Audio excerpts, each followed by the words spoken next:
You are listening to Alex Nanlohi Podcast, to know the Lord and to make Him known.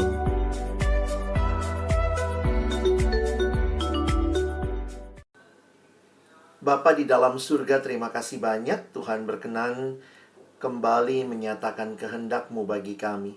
Sore hari ini kami akan bersama-sama membuka firman-Mu, bukalah juga hati kami. Jadikanlah hati kami seperti tanah yang baik, supaya ketika benih firman-Mu ditaburkan boleh sungguh-sungguh berakar, bertumbuh, dan juga berbuah nyata di dalam hidup kami. Berkati hamba-Mu yang menyampaikan, semua kami yang mendengar, juga interaksi di antara kami, biarlah boleh makin menolong kami untuk pada akhirnya bukan hanya menjadi pendengar-pendengar firman yang setia, tapi boleh menjadi pelaku-pelaku firman-Mu di dalam kehidupan kami, di dalam masa muda kami. Bersabdalah ya Tuhan, kami sedia mendengarnya dalam satu nama yang kudus, nama yang berkuasa, nama Tuhan kami Yesus Kristus. Kami menyerahkan pemberitaan firman-Mu. Amin. Shalom, selamat sore teman-teman yang dikasihi dalam Tuhan Yesus Kristus. Senang boleh ketemu dengan teman-teman semua. Ini kalau begini namanya berzoom Pak ya, karena kita lewat Zoom ya. Dan bersyukur hari ini kita mau lihat sama-sama tema kita. Kita bicara 1 tambah 1 sama dengan kita. Wah, boleh saya absen dulu? Sudah berapa banyak yang punya pacar? Mungkin bisa apa ya? Bisa kasih reaction gitu ya. Reactionnya love dong gitu ya. Silakan ya. Kalau sudah punya pacar, apakah banyak di sini yang sudah pacaran? Oke. Ya, thank you ya. Ada yang sudah menikah. Cilani udah menikah ya. Terus ada juga yang mungkin yang lain sudah menikah juga. Tapi pertanyaannya, kenapa slide ini keluar belum dipencet ya? Nah, di Indonesia tuh kita basa-basinya tuh biasanya kaitannya sama ini ya. Udah punya pacar belum gitu ya. Pokoknya banyak orang yang biasanya merasa insecure. Kayaknya nggak ada habisnya gitu ya. Kalau belum pacaran, usia pemuda, mungkin udah ditanya tuh, wah, udah punya pacar belum? Nanti kemudian rasanya kalau jomblo tuh Jonas gitu ya, jomblo ngenes begitu. Terus kemudian kalau sudah pacaran nanti ditanya lagi, kapan married gitu ya. Wah, pokoknya orang Indonesia nih basa-basinya kepo begitu ya. Kalau saya dulu studi di luar gitu ya, ada budaya-budaya sebenarnya ini ya, keponya juga masing-masing ya. Kalau di luar misalnya orang basa-basinya tuh weather ya, how's the weather today gitu ya. Kalau kita di Indonesia, udah married belum gitu ya. Kalau udah married pun nanti lagi ini ya, pertanyaannya nih, udah punya anak belum gitu ya. Jadi kayaknya nggak ada habisnya gitu. Terus ini menjadi ini ya, pertanyaan yang terus mengiringi perjalanan kita. Nah, lalu kemudian juga masalah menikah. Nah, ini ada satu meme yang menarik ya. You are getting old, you should get married. Will marriage stop me from getting old? From getting old gitu ya. Wah, itu ya, punya anak ditanya lagi kapan nambah gitu ya. Pokoknya siap-siap aja teman-teman ya. Itulah budaya kita yang seringkali itu menjadi bagian pembukaan percakapan. Dan juga banyak yang mengatakan begini ya, udahlah menikah aja biar lu bahagia gitu ya. Nanti yang saya bilang tadi ya, nanti habis itu punya anak, anaknya kemudian udah satu, kapan nambah dan seterusnya. Nah, ini menarik sekali untuk melihat bahwa di dalam budaya yang cukup, boleh saya katakan begini ya, cukup meninggikan relasi pernikahan. Kita bisa melihat secara kesimpulan budaya kita itu mengangkat atau menjunjung tinggi relasi yang diikat dalam pernikahan. Karena itu juga jadi basa-basinya begitu. Nah, tapi mari kita mencoba memaknainya sebelum nanti kita mungkin bicara hal-hal yang lebih praktis. Saya ingin mengajak kita memaknainya dengan pemahaman yang lebih utuh ya. Kalau orang ditanya tentang apa arti hidup, maka sadar atau tidak, sebenarnya setiap kita sedang menghidupi sebuah cerita. Jadi ada sebuah cerita yang sedang kita hidupi, dan dalam cerita itulah kita melakukan berbagai pilihan, kita membuat berbagai persiapan begitu ya. Saya setuju dengan pendeta Timothy Keller yang mengatakan kalimat ini. Orang tidak bisa membuat apapun menjadi sesuatu yang masuk akal atau memiliki arti tanpa sebenarnya menempatkannya di dalam semacam alur cerita. Nah, alur ceritanya macam-macam ya. Ada orang yang mungkin cerita besarnya duit gitu ya. Maka kenapa kamu kuliahnya ini? Kenapa kamu kerjanya ini? Kenapa kamu investasinya ini? Itu semua terkait dengan cerita besarnya. Karena saya maunya duitnya seperti apa. Nah, ada juga yang mungkin cerita besarnya adalah bagaimana S2, S3, studi. Maka semua pilihan-pilihannya mungkin terkait dengan hal itu. Jadi sadar atau tidak, setiap kita sedang menghidupi sebuah cerita seperti sebuah kacamata yang kita pakai, yang melalui lensanya kita sedang melihat kehidupan. Sama ya, kalau kita pakai kacamata misalnya berwarna hitam, maka ya semuanya akan jadi terlihat hitam. Seandainya kacamatanya berwarna merah, maka gambarannya itu, maka cerita itu akan membuat juga yang kita lihat jadi merah, begitu ya. Ini merupakan satu bagian yang menarik untuk kita perhatikan. Tetapi kalau kita mencoba memperhatikan sebagai orang Kristen, apa sih bedanya kita yang kenal Tuhan dengan mereka yang mungkin tidak secara langsung mengenal siapa Tuhan dan Juru Selamat? Maka ada kalimat yang menarik untuk kita pikirkan ya. If life is a story, there must be a storyteller. Jadi bagi kita orang percaya, sebenarnya kita terhisap di dalam cerita besar, yaitu cerita besarnya Allah, God's big story. Saya meminjam penjelasan yang sederhana dari pendeta Christopher Wright yang menulis buku ini ya, How to Preach and Teach the Old Testament for All Its Worth. Nah, dalam buku yang ditulis ini, dia mencoba menggambarkan sebenarnya Alkitab itu adalah sebuah rangkaian cerita besar Allah dari Kejadian sampai Wahyu. Bahkan kita melihat bahwa di dalamnya kita semua terhisap di dalam kisah itu. Jadi dia mencoba, kalau Alkitab kira-kira diperes begitu rupa ya, dia mengatakan ada enam stages ya, atau 6 acts, 6 babak. Ada 6 babak kalau kita lihat dalam kisah Alkitab. Makanya dia bilang ya, kita bisa menjelaskan sebenarnya kalau orang nanya, Alkitab lu tentang apaan sih? Nah, lu duduk deh. Gue jelasin 2 menit cukup.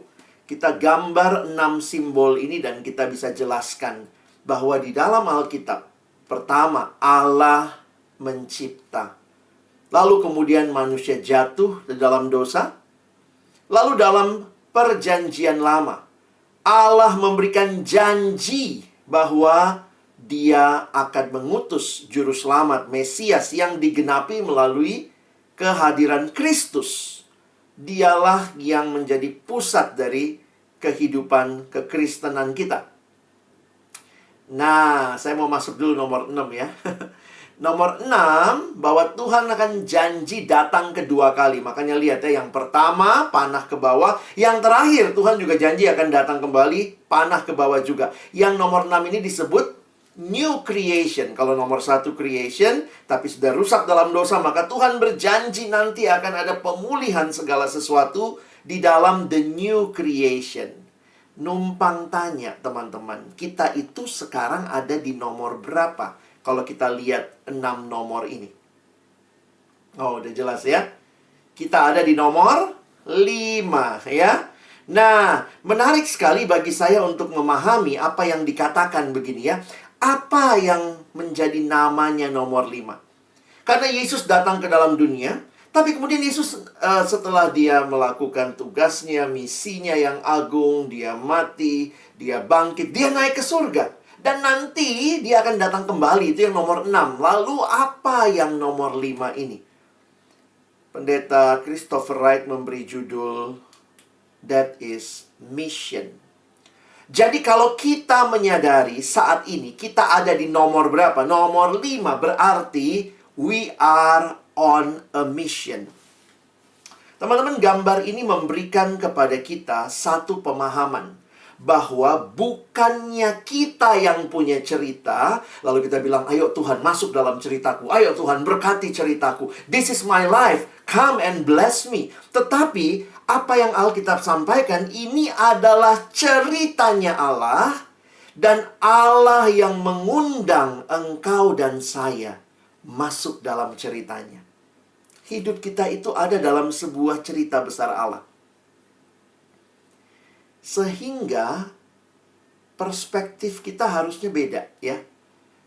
Saya kasih contoh beginilah. Anggaplah ya, kalau suka drama Korea misalnya, ada penulis naskah luar biasa ya. Penulis naskah yang terkenal bikin naskah baru, lalu dia sedang mencari siapa yang akan jadi pemeran utama dalam cerita yang dia susun. Kalau kemudian ternyata kamu terpilih, kamu terpilih menjadi pemeran dalam cerita itu.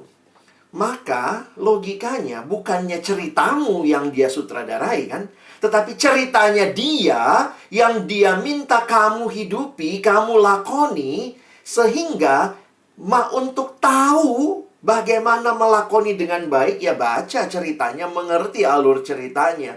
Hidup kita itu bukan kita punya cerita, tetapi Allah lah sebenarnya yang punya cerita. Karena itu tidak ada satupun dari kita yang hadir dalam dunia ini tanpa tujuan. Sebenarnya begitu. We are here for a reason. Dan perhatikan, dengan memahami God's big story ini, kita seharusnya mengerti bahwa keberadaan kita, baik kehidupan kita maupun termasuk relasi-relasi yang kita bangun, itu bukan tanpa arti, bukan tanpa sebab. Termasuk kalau kita hari ini bicara pernikahan, itu bukan sekadar ya ini cerita gua lah ya. Tetapi please keep in your mind, even your relationship, even your marriage life is in God's mission. God's big story menempatkan kita sebagai partisipan dalam cerita besar Allah. It's a privilege for us. Tuhan mengizinkan kita masuk dalam ceritanya. Apa yang kita lakukan harus dilihat sebagai bagian dari keseluruhan kisah Allah dalam dunia ini. Sehingga pertanyaan ini menarik untuk kita pikirkan ya. Whose story are you living? Ceritanya siapa yang teman-teman sedang hidupi? Kalau kita melihat relasi-relasi kita, tadi kita sudah baca Kejadian 2 ayat 18 sampai 25. Saya tidak ulangi, tetapi kita bisa lihat beberapa ayatnya di sini. Teman-teman, desain Allah adalah desain yang indah, dan kitab Kejadian mencatat awal mula segala sesuatu, termasuk awal mulanya lembaga pernikahan. Ketika Tuhan menciptakan manusia, perhatikan ayat 18. Tuhan Allah berfirman, tidak baik kalau manusia itu seorang diri saja. Aku akan menjadikan penolong baginya yang sepadan dengan dia. Setelah di dalam bagian sebelumnya, Kejadian 1, Kejadian 2 bagian awal, Allah mencipta dan dikatakan baik, baik, baik, sungguh amat baik. Maka pertama kali di Alkitab kita muncul kata tidak baik, itu di Kejadian 2, 18. Tidak baik kalau manusia itu seorang diri saja. Aku akan menjadikan penolong baginya yang sepadan dengan dia. Inilah rancangan Tuhan yang indah. Termasuk kalau kita perhatikan, karena ayat-ayat ini seringkali dikutip untuk menyatakan kesatuan suami dan istri. Tapi lihat ya, di ayat 19, lalu Tuhan Allah membentuk dari tanah segala binatang hutan, segala burung di udara. Saya kaget juga waktu baca pertama ya. Kan Tuhan bilang, gak baik manusia itu seorang diri. Kenapa Tuhan gak langsung kasih Hawa? Ya, Tuhan bikin dulu kebun binatang ini kayaknya ya. Lalu Tuhan Allah membentuk dari tanah segala binatang hutan, segala burung di udara, dibawanya semua kepada manusia. Dan melihat untuk manusia memberi nama ya. Jadi manusia kasih nama ya. Jadi misalnya Adam waktu itu bilang, monyet lu, ya monyet dia gitu ya. Jadi monyet nggak bilang, aku monyet dong namanya, aku monyet gitu ya. Adam yang ngasih nama. Nah, menarik sekali berkaitan dengan penamaan ini. Saya coba membayangkan kenapa sesudah penamaan ini, perhatikan ayat yang ke-20. Manusia itu memberi nama kepada segala ternak, segala burung di udara, kepada segala binatang hutan. Tetapi Baginya sendiri ia tidak menjumpai penolong yang sepadan dengan dia. Teman-teman bisa lihat ayat ini? Kalau di ayat 18 tadi, siapa yang bilang tidak baik manusia seorang diri? Allah. Tetapi Allah tidak langsung ciptakan Hawa. Allah membangkitkan kesadaran Adam bahwa dia butuh penolong. Makanya di ayat 20, sesudah menamai semua itu, dia tidak menjumpai penolong yang sepadan. Kira-kira gimana ya caranya ya? Nah, kalau saya sih secara sederhana mikirnya begini. Tuhan ciptakan apa duluan ya? Telur atau ayam ya? Kalau orang Kristen kita yakinnya ayam ya. Tuhan menciptakan ayam ya, bukan telur gitu ya. Allah menciptakan ayam. Waktu Adam kasih nama, saya lagi bayangin ya, ini imajinasi aja ya. Adam ngasih nama, oke, baris semua, hewan-hewan baris ya. Lewat ayam, ayam kamu ya. Lewat kucing, kucing kamu. Pertanyaannya, lewatnya sendirian atau berpasangan? Nah, gitu ya. Nampaknya sih berpasangan ya, lewat om gajah, tante gajah, gajah lo gitu ya. Lalu kemudian disitulah Adam sadar, aduh, semua berpasangan, aku nggak punya ya. Jadi Allah membangkitkan kesadaran Adam dengan melalui menamai seluruh makhluk itu. Lalu ayat 21 terjadi. Harusnya kan bagusnya ceritanya ya. Ayat 18, tidak baik manusia itu seorang diri saja. Langsung aja ayat 21. Lalu Tuhan Allah membuat manusia itu tidur nyenyak. Tuhan membangkitkan dulu kesadaran Adam butuh penolong ya. Lalu terjadilah ini operasi pertama di dunia. Allah mengambil salah satu rusuk daripadanya, menutup tempat itu dengan daging ya. Sampai hari ini tetap dipakai kan prinsipnya ya. Apa prinsipnya? Kalau operasi harus dibikin tidur ya. Lalu Tuhan Allah membuat manusia itu tidur nyenyak ya. Makanya itu prinsipnya. Jadi jangan dibelek. Oh, belek ya. Lagi sadar-sadar gitu, sakit banget ya. Nah, perhatikan. Dari rusuk yang diambil Tuhan Allah dan manusia itu dibangunnya seorang perempuan. Lalu dibawanya kepada manusia itu. Wah, makanya ini yang bule-bule nih sering ambil dari sini nih ya. Nanti biasanya cowoknya sudah di depan altar kalau merit ya. Nah, lalu perempuannya masuk sama bapaknya. Nah, itu mirip kayak gini ya. Gambaran Allah menghantar Hawa kepada Adam. Ya. Nah, itu beberapa kali saya lihat pemberkatan nikah ada yang minta begitu ya. Ada yang mempelainya masuk berdua, ada begitu. Ada yang modelnya masuk dulu laki-lakinya, lalu kemudian perempuannya masuk sama papanya begitu ya. Banyak yang cuma niru aja, nggak tahu bahwa itu ambilnya dari ayat ini ya. Ayat ini menjadi gambaran Allah membawa Hawa kepada Adam. Lalu perhatikan. Lalu berkatalah manusia itu, ingat, ini kutipan langsung, dibikin drama bagus nih. Lebih seru dari drakor. Coba bayangkan, bagaimana kalimat Adam dalam ekspresi ketika ketemu Hawa. Kira-kira Adam ngomong gini, ini dia tulang dari tulangku. Gak mungkin lah ya. Bayangkan dia udah cari semua hewan, kagak ada yang sepadan. Makanya begitu ketemu, saya meyakini nih Adam akan ngomong nih, inilah dia, tulang dari tulangku, daging dari dagingku. Ia akan dinamai perempuan, sebab dia diambil dari laki-laki. Relasinya ada excitement teman-teman ya. Jadi bukan cuman ya ini dia nih tulang dari tulangku ya. Tapi ada satu excitement. Nah, ayat 24-25 ini biasa menjadi ayat dasar pernikahan. Sebab itu seorang laki-laki akan meninggalkan ayahnya dan ibunya dan bersatu dengan istrinya sehingga keduanya menjadi satu daging. Mereka keduanya telanjang, manusia dan istrinya itu, tetapi tidak merasa malu. Ini adalah kesatuan yang paling dalam kesatuan fisik juga, yang diikat dalam relasi komitmen pernikahan yang disahkan oleh Allah. Dan itulah yang sebenarnya Allah rancangkan.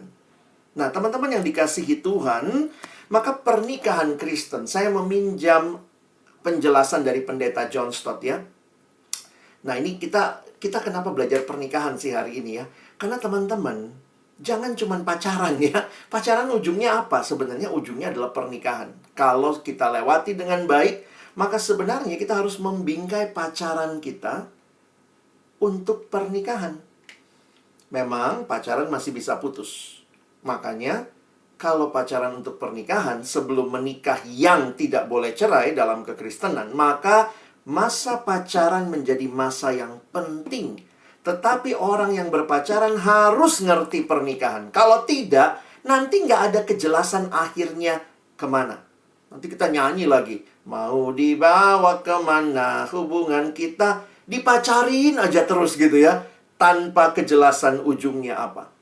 Alkitab bicara soal pernikahan.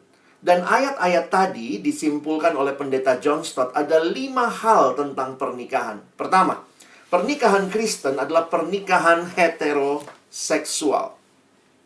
Pernikahan menyatukan seorang laki-laki dan istrinya. Ya, jadi kita mengakui pernikahan heteroseksual. Oh, sekarang ada gereja di luar memberkati pasangan sesama jenis. Ya, itu gereja yang tidak taat firman Tuhan ya.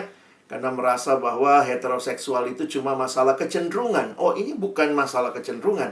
Ini masalah penetapan Allah. Ya. Lalu yang kedua, monogami. Nah, menarik teman-teman. Karena kalimat Alkitab itu jelas singular loh. Seorang laki-laki, a man, and his wife. Bukannya their wife gitu ya. Bukan. Adalah tunggal, bukan jamak. Jadi desain ideal Allah adalah monogami. Mungkin kamu bilang, tapi kan Raja Daud istrinya banyak, Salomo apalagi. Itu bukan hal yang baik, itu bukan hal yang benar. Walaupun itu dilakukan oleh orang-orang yang kayaknya juga mencintai Tuhan, dipakai Tuhan. Tetapi ingat, kalimat yang dituliskan Alkitab di akhir hidup Salomo, hatinya dicondongkan kepada berhala-berhala yang disembah istri-istrinya. Jadi bukan hal yang baik ya. Jadi jangan bilang nggak apa-apa lah, lihat aja Salomo. Salomo tuh ya, istri 300, gundik 700, total 1000. Wih, teman-teman hebat banget ya. Itu digilir sehari ketemu satu, tuh 3 tahun lagi baru ketemu yang sama. Lu yang 3 tahun lalu ya, gitu ya. Nah, itu menarik ya. Alkitab bicara monogami ya. Ketiga, komitmen. Suami bersatu dengan istrinya. Menikah adalah seumur hidup dan tidak boleh diceraikan. Tapi ada yang cerai sekarang. Buktinya orang yang kita kagumi juga yang pernah memimpin DKI cerai juga. Bukan berarti kalau dia cerai lalu kemudian kekristenan memperbolehkan perceraian. Jadi kita harus bisa melihatnya dengan tepat. Yang keempat, umum. Peristiwa di Alkitab tadi dikatakan meninggalkan ayahnya dan ibunya. Merupakan peristiwa sosial yang terjadi di depan umum. Keluarga, teman, masyarakat berhak mengetahui apa yang terjadi. Kalau pacaran sih kayaknya banyak juga yang ada yang backstreet gitu ya. Ada yang pura-pura nggak ketahuan depan orang. Tapi kalau bicara pernikahan di kekristenan harus ada saksi. Dan itu menunjukkan bahwa ini bukan pernikahan yang tertutup. Makanya kekristenan kita menolak nikah-nikah yang seperti kita tahu ya. Saudara sepupu kita ada yang nikah siri, nggak ketahuan, pokoknya antara berdua saja. Oh tidak, kekristenan tidak mengakui pernikahan seperti itu. Ini bukan berarti harus ada pesta ya. Di dalam kekristenan kalau nikah di gereja harus ada saksi ya, yang menyaksikan, melihat. Karena ada peristiwa yang harus diketahui umum. Dan yang terakhir adalah fisik.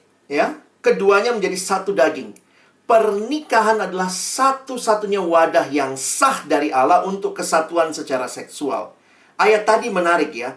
Mereka keduanya telanjang tetapi tidak malu karena sudah dalam Tuhan.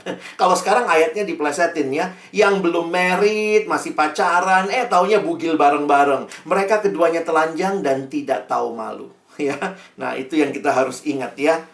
Bahwa Allah menciptakan seks. Jangan tabu dengan seks. Allah yang menciptakan. Tetapi Allah menciptakan hubungan seksual di dalam ikatan pernikahan. Karena itu, nikmatilah di dalam rancangannya Tuhan. Jadi kalau kita simpulkan secara umum ya, 5 hal tadi.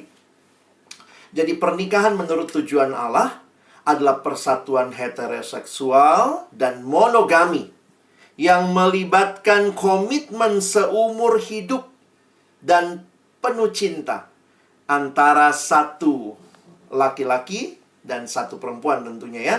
Dimulai dengan meninggalkan orang tuanya, disaksikan umum, dan persatuannya disempurnakan dengan hubungan seksual. Itu yang coba disimpulkan Bapak John Stott dari ayat tadi. Makanya waktu saya dapat tema tentang sedikit banyak bicara pernikahan, saya coba ambil penjelasan ini. Jadi secara sederhana begini ya, kita coba masuk hal-hal praktis. Apa kata Alkitab tentang pernikahan? Kalaupun kita sekarang memaknai pacaran dengan tujuan pernikahan, maka prinsipnya tentang teman hidup jelas lawan jenis ya. Lalu ya penolong yang sepadan, orang percaya. Dulu saya taruhnya pertama harus seiman.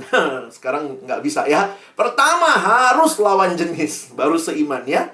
Jangan gitu, kami seiman kok, tapi kan kamu sama-sama satu jenis. Nggak bisa ya. Pertama lawan jenis, kedua baru seiman. Dalam arti itu ya. Tapi ini dua-duanya jadi penting. Makanya tujuan umum kalau bicara pacaran itu adalah pernikahan. Kenapa banyak orang pacarannya nggak beres? Pacaran grepe-grepe anak orang. Pacaran kayak test drive. Tes dulu lah, gue sama dia nyambung nggak ya? Masuk nggak ya? Kalau fisik kita menyatu enak nggak ya? Ketika pacaran tidak dibingkai dengan tujuan pernikahan, justru mempermainkan cinta dengan nafsu. Teman-teman, kalau pacaran itu dibingkai dalam pernikahan, maka ingat prinsipnya. Karena pernikahannya adalah kudus, maka pacaran sebagai persiapan pernikahan harus kudus. Jangan terbalik. Kesannya kayak pacaran nggak apa-apa lah, nggak kudus-kudus amat, nanti pernikahan baru kudus. Oh enggak, justru karena kamu akan menikah, maka ingatlah, kalau kamu mengasihi pasanganmu, kamu akan menjaga dia kudus sampai altar pernikahan. Jadi jangan mempermainkan kekudusan, ya. Dan termasuk itu ya, memuliakan Allah. Nanti kita lihat ya.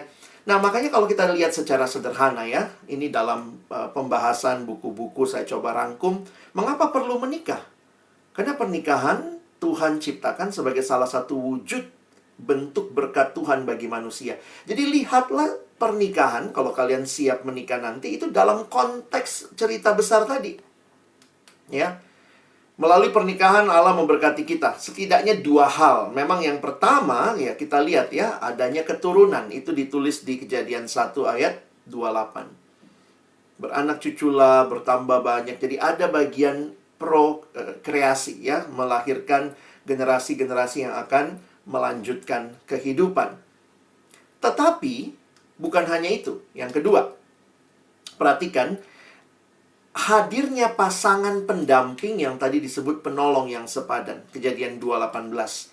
Dan melalui pernikahan ini, kehadiran anak tentunya adalah berkat tersendiri bagi pasangan suami istri dalam sebuah pernikahan.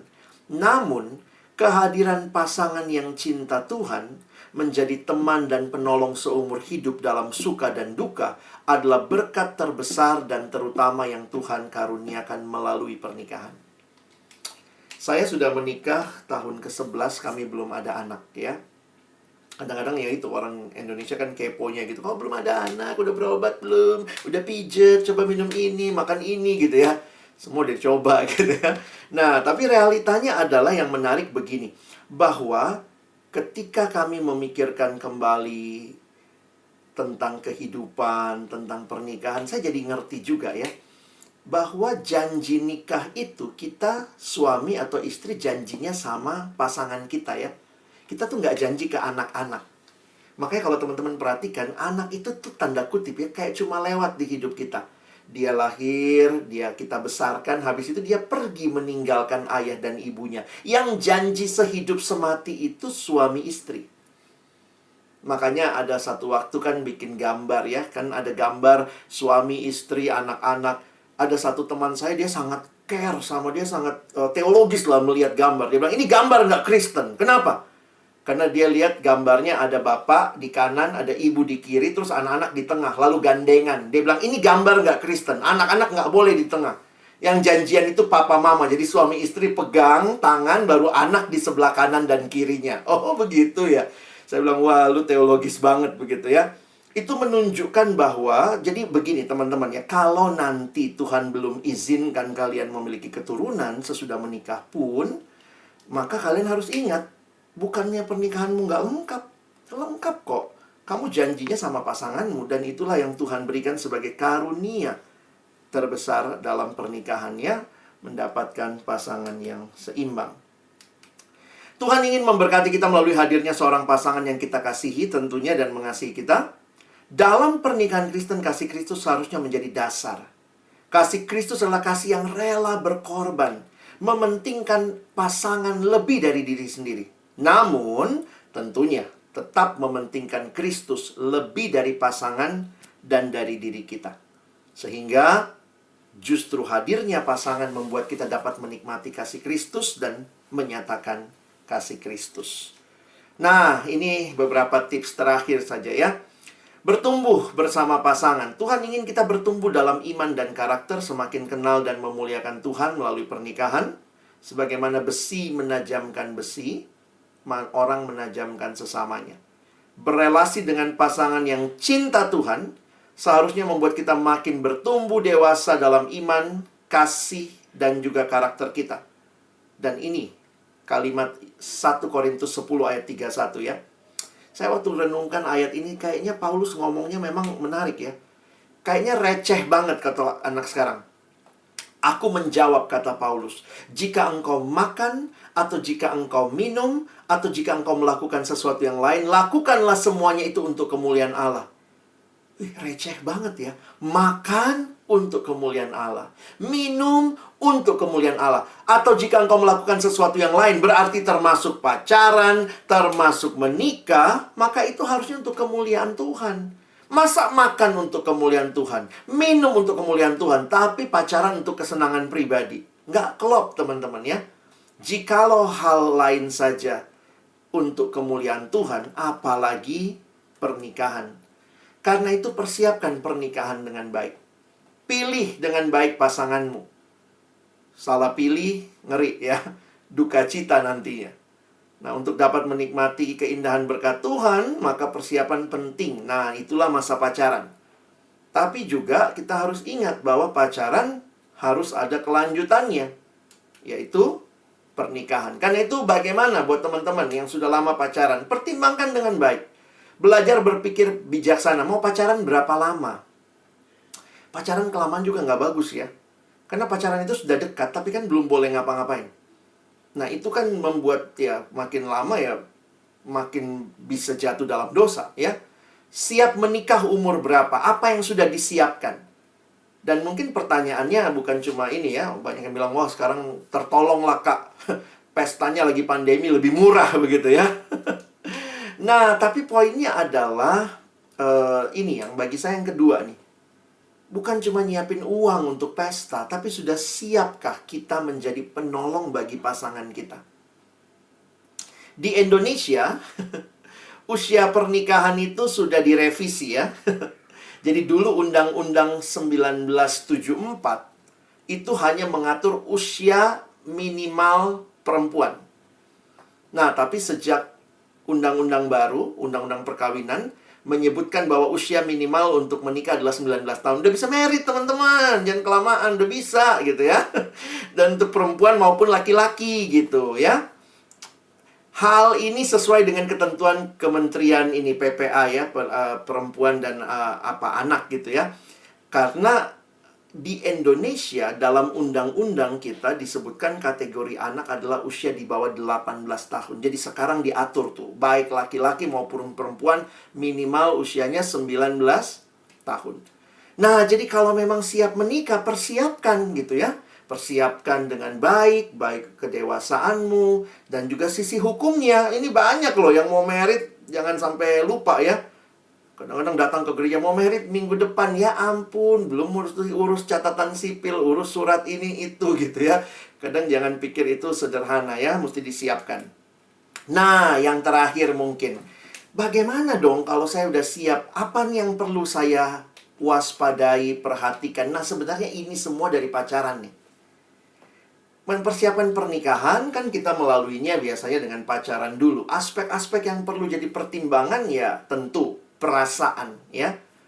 Walaupun saya agak menggarisbawahi perasaan. Kenapa? Ini generasi yang sangat luar biasa mengagungkan perasaan. Teman-teman, perasaan bukan segalanya ya. Yang mempertahankan relasi sebenarnya bukan hanya perasaan, tetapi komitmen. Jujur ya, kalau kita bicara perasaan kita tuh naik turun. Hari ini sayang banget, besok kesel. Udah married gitu ya, dia kentut bau. Ih, mama nih, papa nih bau banget gitu ya. Kalau perasaan yang mempertahankan pernikahan udah cerai orang-orang gitu ya. Karena hari ini senang, besok enggak gitu. Yang mempertahankan adalah komitmen. Karena itu kalau anak sekarang suka gitu, iya kok nggak dapat chemistry-nya, nggak dapat chemistry-nya.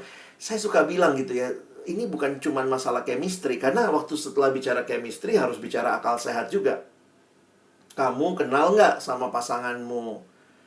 Dan coba punya pembimbing ya, orang-orang yang kenal kamu, yang juga bisa kasih, kenal kalian berdua misalnya, yang bisa kasih pertimbangan. Kayaknya kalian harus waspadai ini, kalian cocoknya di sini, kembangkan gitu ya. Lalu pertimbangkan pro kontranya. Lihat latar belakang keluarganya seperti apa, segala macam ya. Dan komunikasi di antara kalian berdua. Ini bukan pilih barang ya, ini relasi. Dan yang paling penting bagi saya, walaupun saya taruh di bawah, adalah penyerahan diri kepada Tuhan. Jadi teman-teman, saya ketemu ada yang bilang gini ya, maaf ya, ini cerita terakhir ya. Iya kok, saya dapat banget feel-nya sama orang ini. Waduh, kita tuh satu kantor, feel-nya baik banget gitu ya. Terus akal sehat juga, dia bilang, iya dia anaknya nyambung deh kok chemistry-nya dapat, seneng kita ngobrol bareng gitu ya. Keluarganya sama keluargaku juga kayaknya latar belakangnya rada mirip begitu ya. Gue sama dia komunikasi terus gitu ya. Tapi saya bilang ya udah pacaran aja gitu ya. Saya bilang tembak aja kan, nanti udah siap gitu ya. Belakangan dia ngomong, tapi dia bukan anak Tuhan kok. Udah ngomong semua cocok, bukan anak Tuhan. Makanya teman-teman mungkin walaupun ditaruh di bawah, dibalikin gitu ya. Jangan cuman pikir perasaan. Karena walaupun perasaanmu deket banget, klop banget, masuk banget, kalau dia bukan anak Tuhan, kamu mesti berpikir 1000 kali. Tapi dia mau ikut Kristen, ya benar, Kristen dulu, baru dipacarin ya. Jangan dibalik, gue pacarin supaya jadi Kristen. Loh, kalau dia nggak jadi Kristen, atau dia kemudian cuman ikut kamu, habis married dia balik lagi. Nah, bagi saya hati-hati ya. Jangan mempermainkan hal-hal seperti itu. Ya, nah kiranya ini boleh menjadi pengantar untuk kita juga bisa melihat bagaimana membangun relasi, mempersiapkan diri yang sudah pacaran sekian lama, mempersiapkan diri masuk pernikahan ya. Tapi yang belum mungkin, aduh kok jauh banget ngomongnya, gue pacar aja belum punya. Nah paling nggak ngerti, kalau saya mau pacaran berarti saya siap menikah. Ya, harus gitu dong. Karena pacaran itu persiapan pernikahan, maka kalau saya siap pacaran berarti saya siap menikah. Tapi masih lama, masih kumpulin duit. Paling tidak mengerti konsepnya. Dalam kasih, dalam kekudusan, dan itu menjadi hal yang memuliakan Tuhan. Ya, kiranya Tuhan menolong kita. Kalau masih ada waktu, saya persilakan jika ada pertanyaan ya. Thank you. Persilakan buat kasih pertanyaan supaya teman-teman boleh ini ya, jangan sampai waktunya habis karena saya gitu ya. Silakan teman-teman yang mungkin penasaran gitu ya, boleh langsung unmute atau raise hand. Oke, silakan Di. Jadi pertanyaannya, ketika membangun relasi seperti ini kan, tadi ada kayak pertimbangannya selain dari perasaan, terus ada akal sehatnya juga gitu. Nah, ketika dalam proses berpacaran ini maksudnya kita melihat ya, perasaan mungkin bisa sirna satu waktu gitu, dan kita akhirnya kita berpindah ke akal sehat gitu loh, cocok apa enggak begitu ya. Nah, ketika kita merasa banyaknya ketidakcocokan, misal dari segi perasaan, dari segi tindakan, kebiasaan juga kayaknya kok bertolak belakang banget begitu. Nah itu kan menjadi salah satu yang baik juga, karena soalnya saya juga pernah dengar kan kalau kecocokan tuh maksudnya hal-hal yang sama tuh penting juga gitu. Nah tapi tindakan apa yang dilakukan baiknya ketika kita menghadapi perbedaan-perbedaan yang sudah jelas 180 derajat ini. Gitu. Oke, thank you pertanyaannya. Saya langsung jawab ya. Sebenarnya tidak ada orang yang persis sama seperti yang kita inginkan.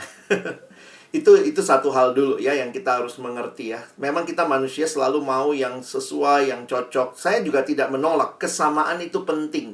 Tetapi jangan utopia ya, jangan terlalu muluk-muluk berharap semuanya sama, semuanya pas yang saya mau begitu. Tapi sisi yang lain, makanya pacaran jadi penting. Dan pacaran itu harus dibingkai dengan pernikahan. Harusnya dalam pacaran itu ada waktu-waktu kita saling mengevaluasi. Jadi jangan juga punya konsep bahwa kalau pacaran nggak boleh putus ya. Beberapa orang itu kayak terjebak dalam pacaran. Kami udah pacaran kak, apalagi kita pemimpin di gereja, kalau sampai putus apa kata anak-anak. Tapi padahal kita udah nggak cocok loh.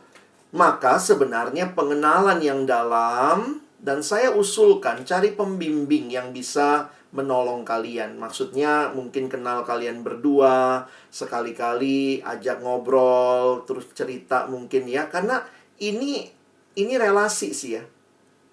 Jadi sebaiknya setiap misalnya kalau kalian udah pacaran berapa lama, saling mengevaluasi.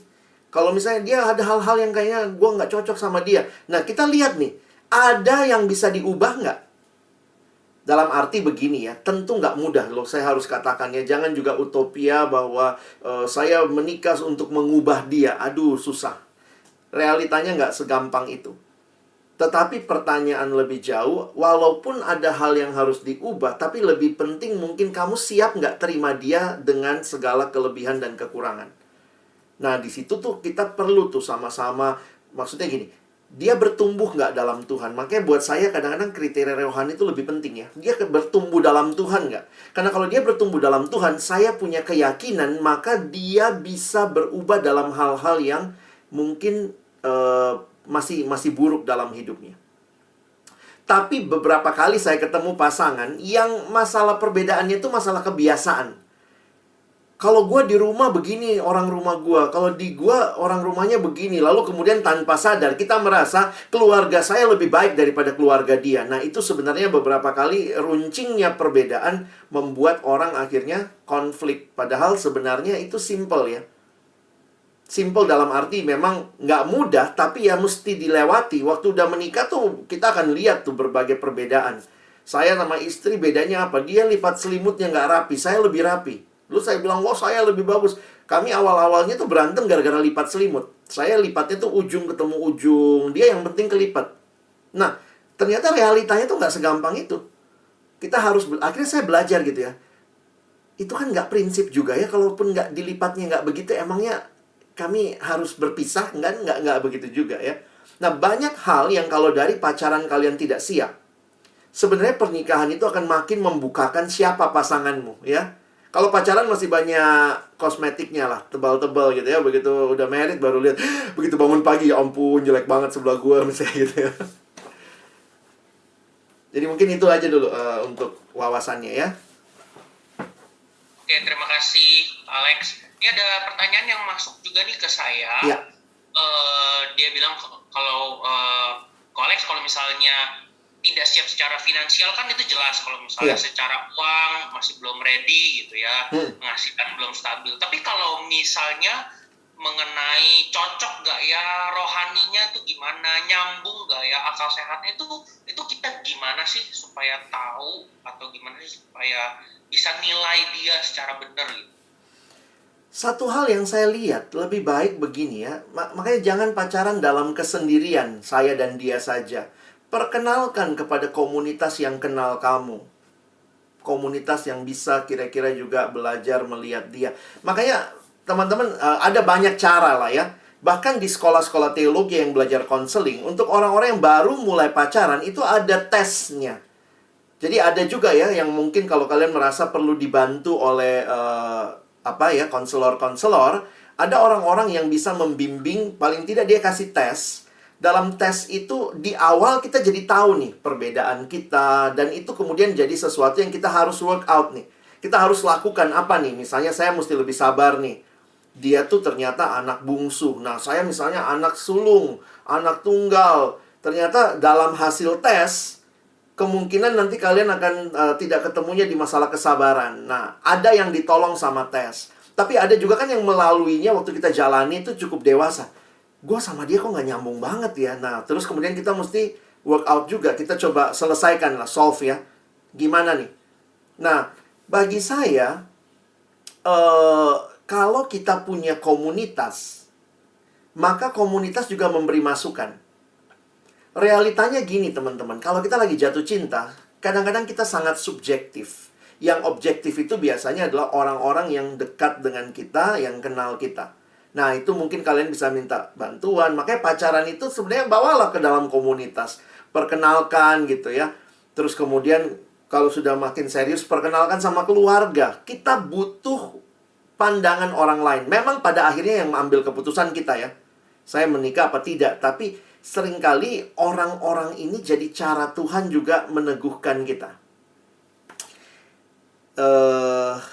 Ya banyak contoh lah ya. Saya banyak contoh tapi mungkin karena ini bukan prinsipnya adalah kenal baik-baik. Dan bukan cuma kamu yang kenal. Biarkan komunitasmu kenal. Kalau perlu cari konselor, datang ke hamba Tuhan. Sehingga akhirnya makin terkonfirmasi. Karena kan kamu lagi cari konfirmasi. Bener nggak sih? Misalnya nanti ngobrol gitu ya. Nah, waktu ngobrol dengan orang-orang yang sudah menikah, nah kita dapat wawasan tuh. Mungkin itu dulu. Oke, terima kasih. Ini ada Marcella Chan udah raise hand ya. Silahkan boleh langsung aja unmute. Iya, halo Kak, ini Halo. Sela. Hai. Iya, Kak. Jadi aku ada mau tanya dua pertanyaan, tapi ini sebenarnya dua pertanyaan ini nggak relate ya, jadi cuma memang tiba-tiba kepikiran dua pertanyaan ini. Yang pertama ini aku mau bertanya, kan memang kalau kita di Kristen gitu, dan memang kita semua mengetahui kalau apa yang boleh dipersatukan manusia itu nggak boleh dipisahkan, dan berarti ya lain kata kita nggak boleh ada bercerai nih di Kristen gitu, dan istilahnya tabu lah kalau misalnya kita sudah menikah terus Kristen. Nah tapi gimana Kak, pasti kan di pernikahan itu ada pasti adalah pernah kita ribut besar atau apa, dan sampai akhirnya berpikiran untuk bercerai, dan bahkan pun banyak juga sekarang yang juga bercerai. Nah mungkin apakah solusinya itu kadang pikir ya udahlah kan kita nggak boleh cerai, udah mungkin hidupnya berpisah gitu. Tapi gimana kalau misalnya ketika kita tuh bener-bener yang udah sampai depresi berat, kayak udah nggak bisa nih kayaknya gitu loh. Tapi apakah aku sih kepikirannya ya, apakah ya memang kita harus ya saling memaafkan dan meminta Tuhan gitu. Tapi kan itu ya mungkin dalam tanda kutip teori gitu ya. Tapi ketika mungkin ada orang yang juga merasakan itu kayak udah benar-benar nggak bisa gitu dan depresi banget, apa yang harus dilakukan dan boleh nggak jadinya kalau untuk bercerai itu gitu loh. Meskipun ya kita tahu memang udah pasti jawabannya nggak boleh, tapi gimana gitu jadinya. Dan yang kedua aku mau bertanya juga, kan di Alkitab juga ada tertulis bilang kita harus beranak cucu lah yang banyak gitu. Nah tapi jadi secara secara ajaran Kristen kita ini, kita boleh gak memilih untuk childless, atau kita memang harus mematuhi itu untuk yang di Alkitab kita beranak cucu. Itu sih Kak, dua pertanyaan aku. Wow, ini dua pertanyaan sulit ya. Ini butuh seminar lagi ya. Secara prinsip, perceraian itu bukanlah pilihan. Sebenarnya kan begitu ya. Waktu Tuhan Yesus pun bicara perceraian, dia bilang begini sama orang Israel. Kalaupun Musa keluarkan surat cerai, itu karena kekerasan hatimu. Jadi secara tidak langsung Yesus mengatakan bahwa Tuhan tidak mau perceraian. Tetapi karena kekerasan hatimu, ya sudahlah, dikasihlah sebagaimana yang kamu mau. Kira-kira seperti itu. Jadi tanda kutip kayak Tuhan membiarkan. Makanya sebenarnya gereja tidak pernah mengeluarkan surat cerai. Coba cari, ada gereja yang keluarin surat cerai? Yang kamu bilang bercerai resmi, dia udah resmi bercerai. Suratnya dari mana? Dari catatan sipil, dari hakim, dari pengadilan. Jadi secara hukum itu telah cerai. Nah, itu juga ada banyak pertimbangan. Memang kita mesti lihat, sangat mesti lihat case by case. Kami hamba Tuhan tidak bisa memberikan prinsip bahwa boleh atau tidak boleh, tapi harus dilihat benar-benar case by case, termasuk yang kalian tadi saya bilang ya, masalah kalau dia sampai depresi dan segala macam, maka itu ada pertimbangan yang sangat-sangat khusus Tapi sebenarnya itu bukanlah berkata, kalau gitu ya udah, nggak apa-apa kalau depresi cerai aja. Depresinya pun harus dilihat depresi kayak apa gitu ya. Karena disinilah sebenarnya kasih itu teruji. Kasih itu sabar. Kasih itu murah hati. Kasih itu saling mengampuni. Kalau itu jadi teori, berarti sebenarnya bisa jadi kita tidak sedang membangun kasih dalam relasi kita. Makanya di dalam gereja, mesti tanya gereja masing-masing ya. Ada gereja, kalau cerainya hidup, tidak mau memberkati lagi. Kalau orang itu married lagi, nggak diberkati. Karena dianggap dia sudah, sebenarnya sama yang pertama pun nggak putus hubungannya. Walaupun secara pengadilan sudah ada suratnya. Jadi kalau sudah dapat surat pengadilan, saya mesti bertanya, itu emangnya yang keluarin kan bukan gereja. Gereja nggak pernah keluarin surat telah bercerai. Tidak. Nah, itu mesti kita consider. Karena itu, di dalam anugerah Tuhan, banyak usaha yang harus kita lakukan untuk membangun pernikahan kita. Nah, bahkan juga sekarang ada konselor-konselor, ada hamba-hamba Tuhan yang membuka diri. Jangan kemudian tunggu masalah besar baru datang cari bantuan. Kalau memang sudah mulai lihat ada keretakan-keretakan, maka mari mulai perbaiki. Jangan pembiaran ya. Udahlah, urusan lo, urusan gua. Pokoknya yang penting anak aman, makan segala macam. Banyak yang kayak begitu tuh. Akhirnya ketika makin besar relasinya masalah, tahu-tahu ujungnya cuma cerai. Nah, sebenarnya bukan seperti itu. Kekristenan tidak, kita sedang mempraktekkan kasih. Masih ingat janji pernikahan? Menerima engkau dalam suka dan duka, dalam sehat maupun sakit. Sampai maut memisahkan kita. Bukan sampai pengadilan memisahkan kita ya. Jadi, itu cara pikir yang harus kita miliki. Masalah childless, khususnya ini bagi generasi sekarang itu jadi sebuah pilihan ya. Itu kayak, wah nggak apa-apa lah milih gitu ya, mau childless. Saya mengkritisi lah. Saya harus katakan bahwa filosofinya childless itu, karena memang nggak mau punya anak, itu banyak di dunia barat dengan orang-orang yang modern begitu ya. Perlu kita lihat.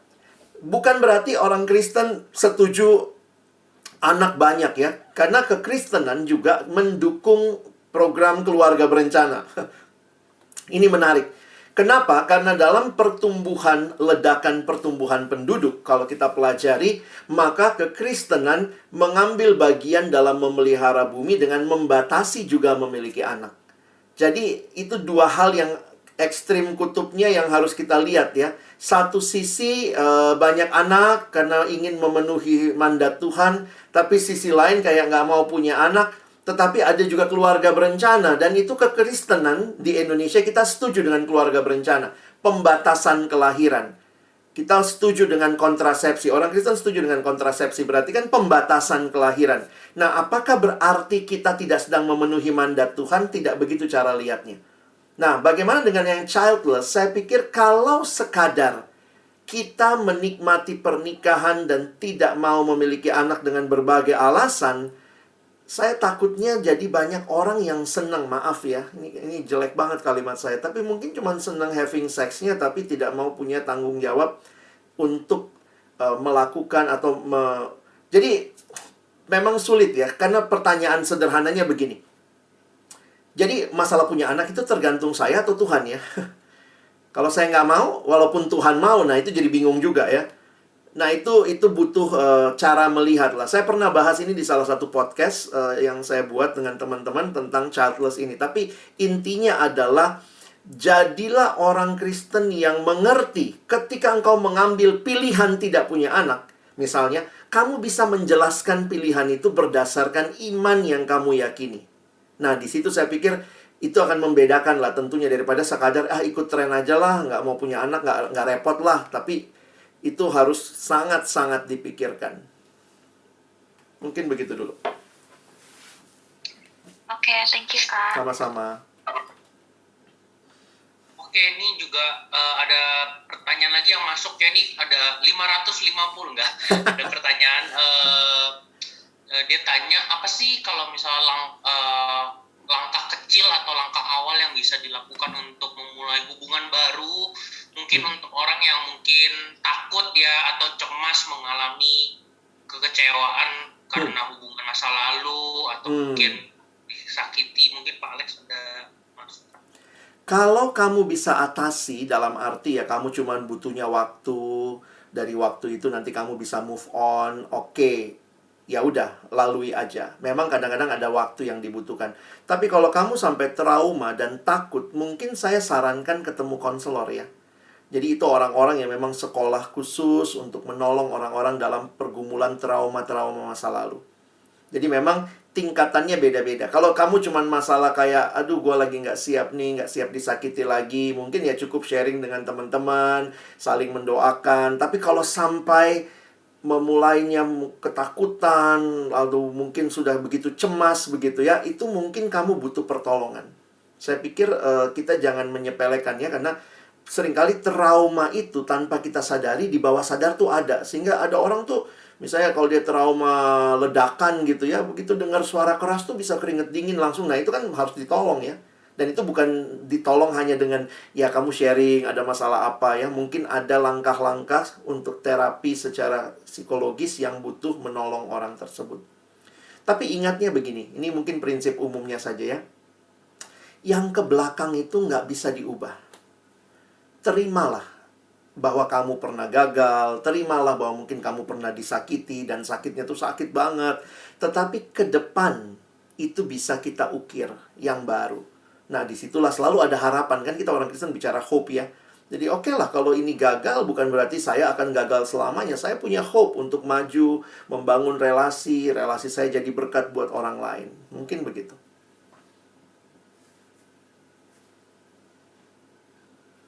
Oke, terima kasih. Sepertinya ada yang mau nanya lagi, mungkin pertanyaan terakhir kali ya. Pertanyaannya Louis sudah termasuk di yang tadi. Belum, saya punya banyak. Mana nih, Fernandes seperti mau nanya ya? Iya, boleh. Oke. Boleh, silakan. Oke, selamat malam Pak. Malam. Saya mau bertanya nih mengenai sebuah relasi. Kita kan diajarkan sebagai makhluk yang penuh kasih, berbelas kasih, apalagi kita adalah being of God gitu ya di dunia gitu. Tapi bagaimana kita melihat ketika di dalam sebuah relasi, ternyata relasi itu tidak baik.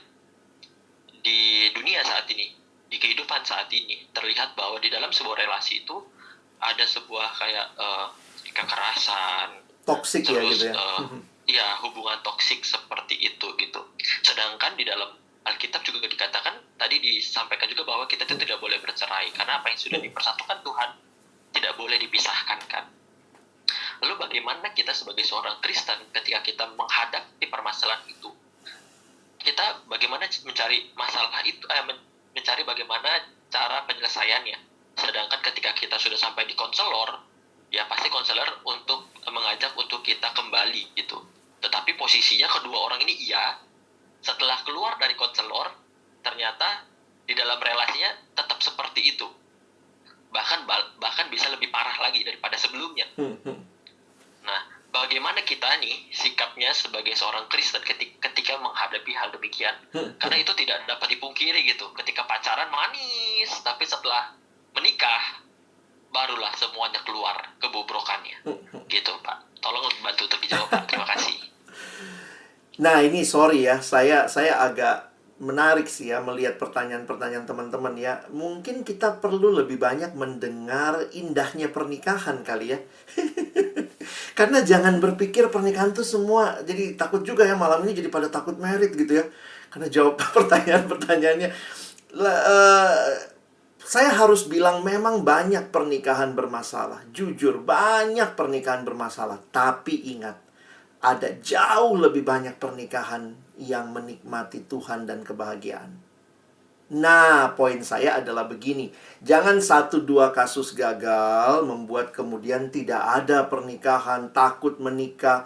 Nanti kalau saya melangkah gimana? Karena kita tuh suka gini ya, kita tuh suka, gue gak berani pede nih, nanti tahu-tahu gue yang selingkuh. Teman saya gitu tuh. Dia bilang, gue takut nih gue yang selingkuh loh nanti. Lah, kamu tuh udah takut selingkuh, tapi ya kalau gitu bangun hidup yang jangan selingkuh. Kira-kira seperti itu. Nah, tapi oke. Kalau ada kasus seperti itu, sudah ditolong konselor, saya pikir sih semua hal ada harapan. Ya, selalu ada harapan. Makanya poinnya adalah kita tidak tahu kapan, tetapi jangan berhenti berharap. Jadi kalau semua pernikahan sedikit masalah, sudah ke konselor apa segala macam, lalu kemudian akhirnya pisah saja, cuma itu jalan terakhir yang kayaknya the best, selalu kan bilang itu the best. Saya harus katakan juga, makanya kami hamba Tuhan tuh nggak berani, kalau di seminar gini nggak mungkin kasih prinsip, oke silakan cerai, nggak ada tuh.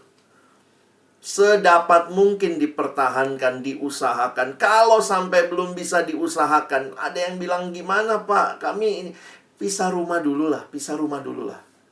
Cari waktu masing-masing, dibimbing dulu begitu ya.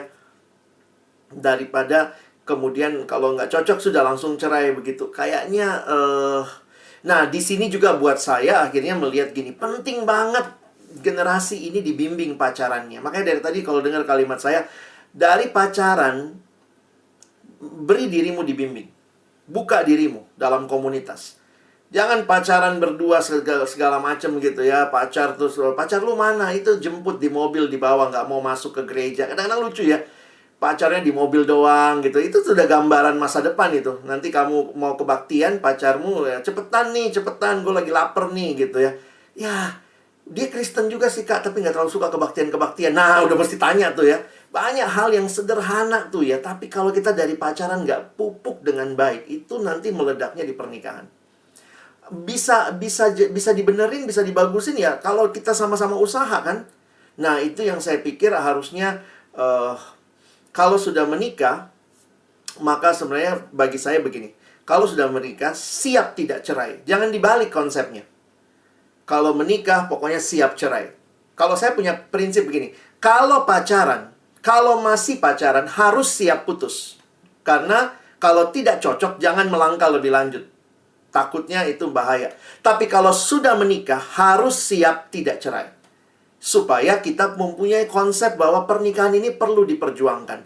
Orang sakit kanker, kalau kemudian semua yang sakit kanker, aduh udah deh, suntik mati aja gue dah.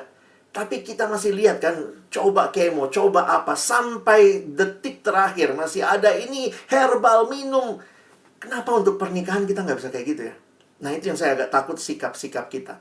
Nah, jadi intinya gini, perjuangkan. Kalau sampai nggak bisa diperjuangkan, nah, tanyalah hamba Tuhan. Kalau saya suka gini, balik ke hamba Tuhan yang memberkati. Tanya, Bapak kami harus bagaimana? Bapak yang tumpang tangan, kami udah nggak bisa. Biar Bapak itu yang jawab. Jangan saya yang jawabnya. Nanti kau bilang, kata Kak Alex pisah aja. Mati deh saya ya. Tanya sama yang memberkati ya. Tapi kayak kira-kira begitu ya. Konsepnya miliki kerinduan bahwa pernikahan itu indah. Karena itu rancangan Tuhan loh. Hari ini kita bicara pernikahan, masalah. Tapi indah, kenapa? Tuhan yang rancang, Tuhan yang buat ya. Nah, bagian kita pelihara dan membangun itu. Ada konflik, ada pengampunan. Ada berantem, ada perdamaian. Semuanya ada dalam Kristus. Oke ya? Oke, terima kasih Pak Alex untuk semua pertanyaan-pertanyaannya ya. Nanti buat teman-teman yang mungkin ada pertanyaan, boleh diberikan pertanyaannya langsung ke Hendrawan ataupun ke Cilani ya. Atau mungkin kita biasanya kan setelah ini bisa ada ngobrol-ngobrol dan mungkin teman-teman kita boleh diskusiin di situ ya. Terima kasih Pak Alex. Mungkin boleh doa tutup kali Pak Alex. Baik, mari kita berdoa. Tuhan, terima kasih kami boleh belajar baik firman-Mu, setiap wawasan, pengalaman, dan di dalamnya kami mohon Tuhan, kiranya Engkau menyatakan keindahan pernikahan sebagai satu bagian rancangan Tuhan sejak awal kemanusiaan. Dan kiranya kami pun juga boleh melihat bahwa di dalam dunia yang kayaknya kawin cerai begitu gampang, tetapi juga ada begitu banyak keluarga yang menikmati indahnya hidup di dalam Tuhan, di dalam keluarga. Kiranya generasi muda ini punya hati yang dibakar untuk mengasihi Tuhan sungguh-sungguh, sehingga juga akan membangun keluarga di dalam cerita besar Allah bagi dunia ini. Terima kasih buat firman, buat diskusi kami. Berkati jika ada pertanyaan-pertanyaan yang belum terjawab, biar dalam anugerah-Mu Engkau mempertemukan dengan hamba-hambamu yang juga akan bisa memberi wawasan dan jawaban. Kami bersyukur menutup firman-Mu dalam nama Yesus. Kami berdoa. Amin. Amin.